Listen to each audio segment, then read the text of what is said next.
Islamic Liberation Front. Ano? Dapat ito Moro Liberation Front. Dahil sila ang kinakasangkapan ng isang dayuhan eh. They are not actually fighting for the interest of all. Personal If interest. I might use the word Moro, they're not fighting for all Filipino Muslims' Of course. welfare in that area because Very if it clear is inclusive, dapat kasama ang mga TAUSUG'S and they should be in the forefront of fighting for the most crucial issue, which is the ancestral domain of the TAUSUG'S of Sabah. Correct. Pero why are they so silent? It is so silent, it is deafening. In fact, yesterday, Eric, Diba? Correct. Oh, nasa Facebook na eh. oh, According to the Star, a major newspaper in Kuala Lumpur, Oh. that published, nagsasabi, even Malaysians are now saying that the Moro Islamic Liberation Front Oh. will become one day as the satellite soldiers of Malaysia in defending their rights over Sabah. Correct. Actually, nung mga kaibigan ko yung sila noon during our time, meron na yung tinatawag na Operation Reverse Arrow. okay. Operation Reverse Arrow, meaning na instead of the Filipinos getting Sabah, they will get part of Mindanao. Mindanao.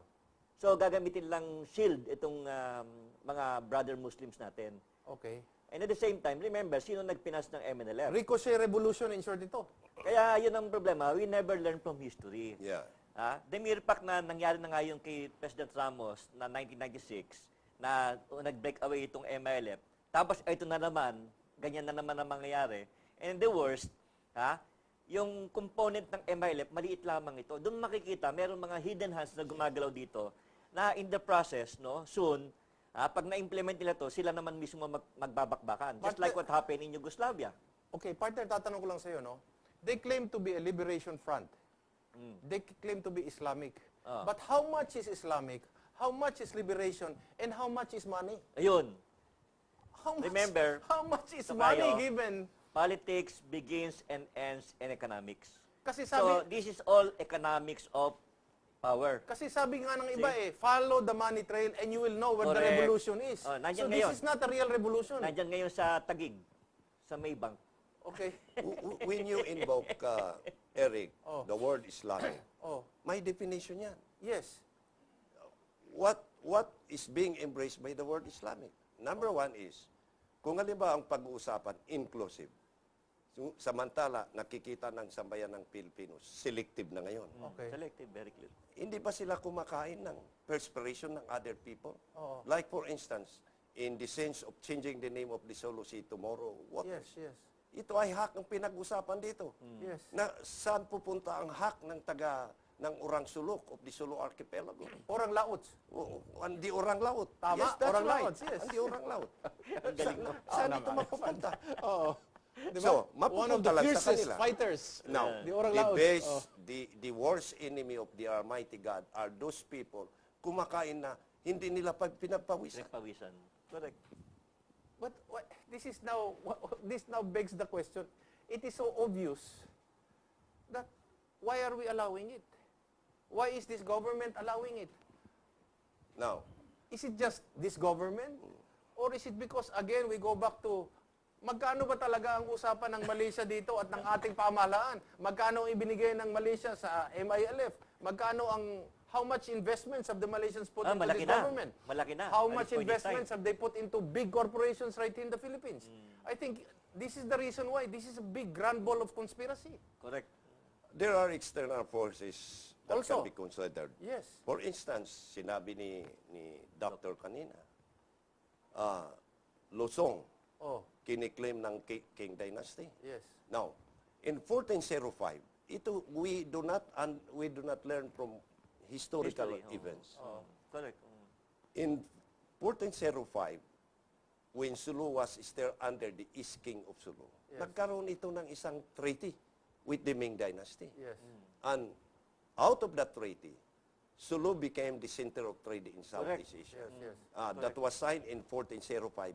So, the signing of the treaty guided the visit of the Sultan of Sulu to China in that year, in 1417. Okay. Now, when Emperor Chunlong in 17th century became the successor of among the Ming Dynasty's clan, what happened was, he reminded Sultan Alimuddin I. Oo.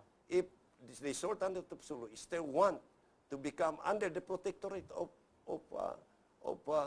Ming Dynasty. the Ming Dynasty or China. So dito, Oo. hindi tayo iniintindi ano bang pangyari nito. Interest sa interest talaga. Why? Europeans, with due apology to the non-participants, Yes. why Europeans, America, are just included as participants, ngunit ang China is leave out. Okay. So, hindi lang ang problema dito, yung leaving out or some stakeholders from the scenario because of their significance to the resolution of the peace, but also para pag-agawan kung what are the natural resources in the area. You know, I had Ambassador Lauro Baha here as my guest. And he was candid enough to say that it seems like the administration, if not President Pinoy, in fact, was the spokesman of the Malaysian government. He dared say that in this program. I believe him. And again, it begs the question. It really makes me wonder, and I'm just wondering. It gets to the point that you end up with no other conclusion but to suspect. To suspect. It is so obvious that you have to suspect. Why are we giving so much quarters to the Malaysian government? And again, Abe, I don't know if you agree with me or not, but dapat ba natin pagsuspetsahan ng MILF? Do they have any historical claim at all to be able to be the leaders of this new so-called Bangsamoro nation? What is their historical title, if any? Wala. Well, Or is it just the M16 that gives them the historical title?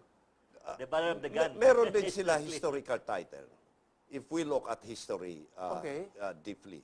Sapagkat ang Mindanao, yung area sakop nila, was ruled by Sultans of Maguindanao.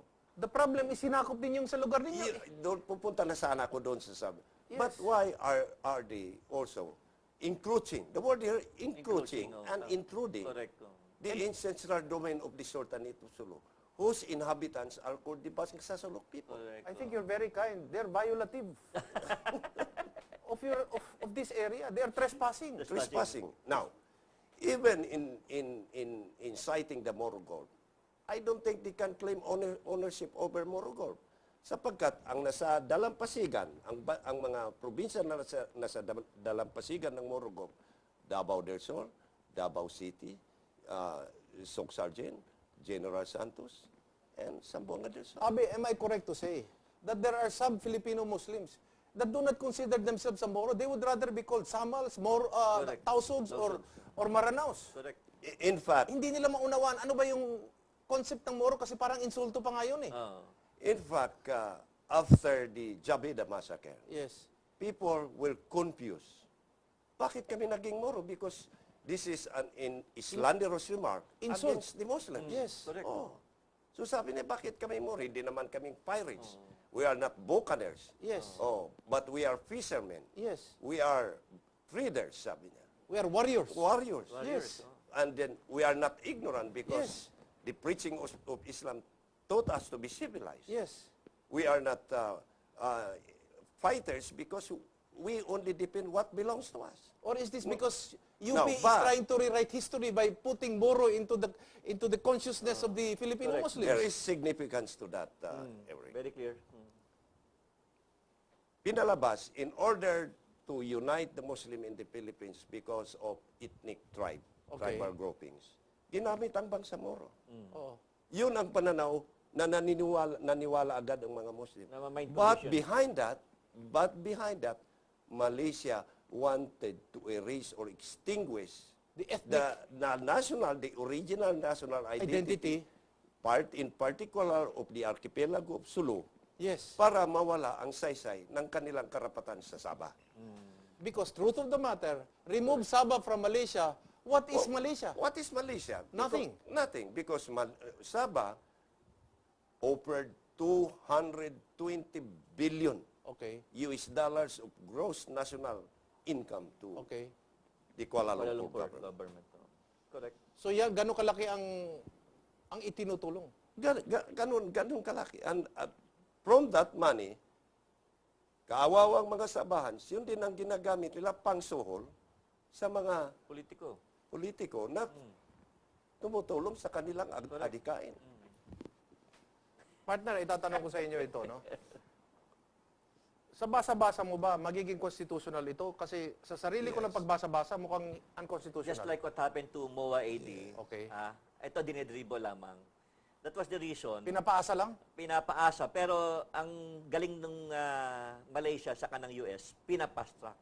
So, our president is in trouble now. Yan ang worry ko. Baka mamaya, hindi niya makontrol itong situation. Dahil without him knowing, yung mga taga Mindanao, yung mga indigenous people, Christians, and other Muslim groups ay nagre-ready na for this. We're going to pause for a few reminders. And in a previous program, some people say that we seem to have an absentee landlord. I don't know if that's the proper term. I'm sorry to say it, but the actuations in the management style under the Philippines seems to be there is an absentee landlord. Sa pagbabalik po ng Republika.